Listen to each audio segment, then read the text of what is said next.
नमस्कार दोस्तों, मैं स्वागत करती हूँ आप सबका आपके अपने चैनल महिमा भक्ति ब्लॉग में। तो कैसे हैं आप सब, ये बताने के लिए कमेंट में जय माता दी जरूर लिखिएगा। तो दोस्तों, आज के हमारे इस वीडियो में हम आपके लिए शरद पूर्णिमा की व्रत कथा लेकर आए हैं। इस कथा को ध्यान से सुनिएगा। किसी नगर में एक साहूकार अपने दो पुत्रियों के साथ रहता था।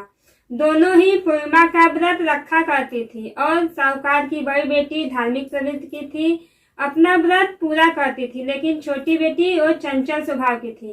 वो अपना कोई भी व्रत अधूरा ही छोड़ दिया करती थी। ऐसे ही समय बीतता गया। साहूकार की दोनों बेटियां बड़ी हो गईं और उनका विवाह हो गया।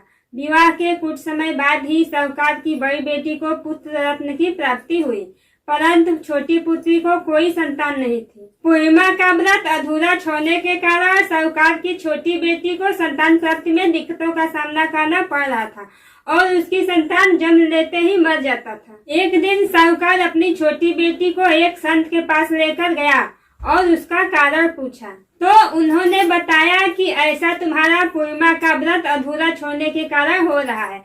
तब साहूकार ने संत से इसका कारण पूछा। तब संत बोले कि तुम्हें पूर्णिमा के व्रत को पूर्ण विधि विधान से करना होगा, जिससे तुम्हें निश्चित ही पुत्र की प्राप्ति होगी। तब उन संत की सलाह पर साहूकार की छोटी पुत्री ने पूरे विधि विधान से पूर्णिमा का व्रत किया, जिससे उसके यहाँ एक पुत्र ने जन्म लिया, लेकिन जन्म लेने के कुछ समय बाद ही वह मर गया। इसके बाद उसने उस बच्चे के शरीर को एक बेंच पर लिटाकर उसका शरीर एक कपड़े से ढक दिया और रोने लगी। और इतने में ही उसकी बड़ी बहन उससे मिलने उसके घर आई। तब बड़ी बहन उसी बेंच पर बैठने लगी तो उसका आंचल बच्चे को छू गया और वो बच्चा जीवित हो गया और रोने लगा। ये देखकर उसकी बड़ी बहन बोली, तुम मुझ पर कलंक लगाना चाहती थी, अभी मैं इस बेंच पर बैठ जाती और ये बच्चा मर जाता। इस पर छोटी बहन ने उत्तर दिया, ये बच्चा तो पहले से ही मरा हुआ था, बल्कि तुम्हारे भाग्य से ये बच्चा जीवित हो गया।